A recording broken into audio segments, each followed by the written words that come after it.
It's going to say that it's your fault. And no matter how many times people on the outside tell you that that is not true, that this thing happened to you, that it isn't you, it doesn't define you, there will be a voice that's going to tell you that it does.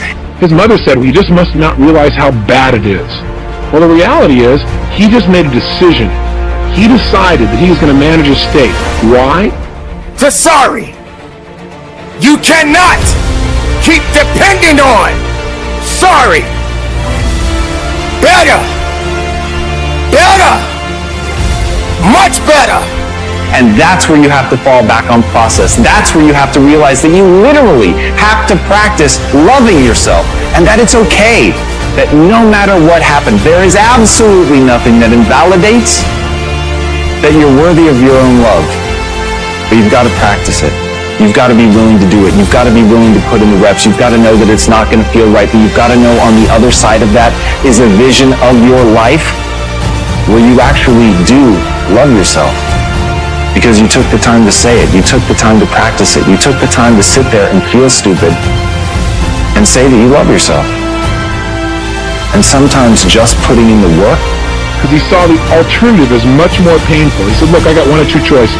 I can feel bad emotionally about everything I've lost and just make my total life a mess emotionally and have more pain to add to my physical pain, or I can focus on what I'm going to do, which means I can at least focus on is what you need to do to get strong. So put in the work. I want you to burn into your nervous system the following statement, because it is a fundamental truth of the human condition. It is literally the baseline physics of what it means to be a person. As Earl Nightingale said, we become what we think about. And that's an idea that I want you to hold firmly in your mind. That's something that I really want you to internalize. I really want you to stop right now. Whatever you're doing, I want you to stop, lean into this video and listen to what I'm saying. You will become what you think about. Really think about that for a second, as if it wasn't just a phrase, as if it's more than just words, as if it were a truth about how the brain works, because it is. You're going to become the thing that you think about. And I know that you're dwelling on a lot of negative shit. I know that you're carrying a lot of baggage with you. And I know that as you think about how things might go wrong, that you believe.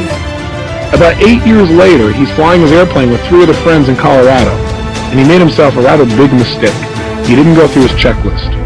And he didn't notice that there was frost that had developed on the wing. And when he took off, he crashed. 3 people walked away. He was not one of them. He was paralyzed from the waist down for life. So they cut off his toes, since he didn't need them anymore, and sewed them on his hands so he'd have something to be able to grasp things with. He's stuck in a wheelchair now for life. Of course, he doesn't look at as stuck in a wheelchair. In fact, you say, at this point he must have given up, right? No. Even after his wife left him, he said, look, I don't want to be around a fried cripple. Even after all that, he still didn't give up. He turned around, and the city he was living in Colorado had some major problems.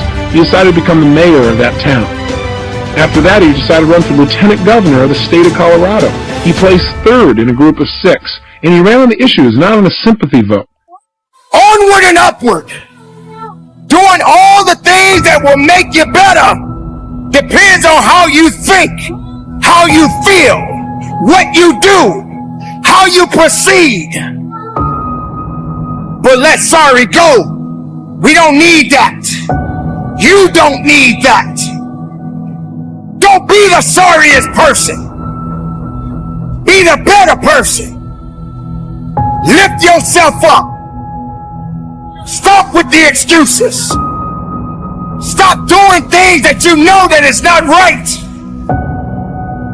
Because you can't be rewarded for that. And he campaigned door to door. Now remember, this guy didn't look too terribly good. In fact, he used to wear a button that said, send me to the governor's mansion, and I won't just be another pretty face. Kind of a nice way to interrupt people's patterns and make them associate something new to you. Now, he didn't win the lieutenant governor's place. He still didn't give up. He now has his own radio show in Colorado, and he has found the woman of his dreams and remarried. So I've got to tell you that if you start to tell me, well, gosh, Tony, I got all these problems. It's hard to manage my state. Just think about W. Mitchell.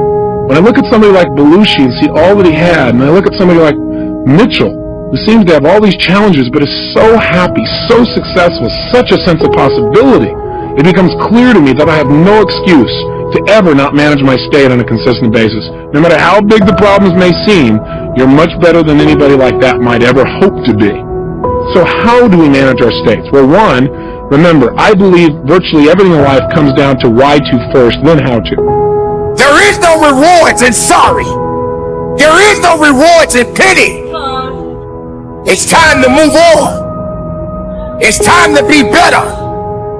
It's time to do what's right.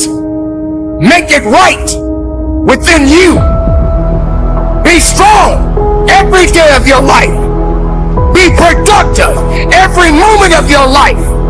And from the bottom of my heart, do better, be better, and conduct your business. It's cruel and unusual punishment. And I was a little boy knocking on the door.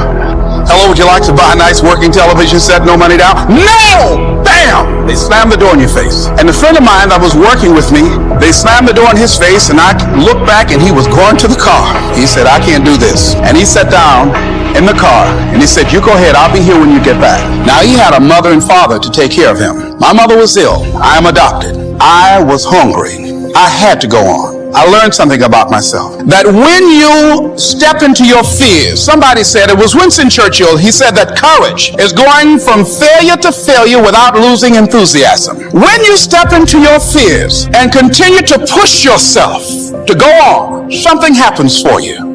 It will enable you to transcend yourself. I went to the next door. You like to buy a nice working television? No! Bam! Went to the next one. No! Bam! After a while, I no longer took it personal. And I began to play a game. I said, well, I know there's a yes out here somewhere, and I'm going to keep on till I find it. You're learning. And when you're learning, you are growing.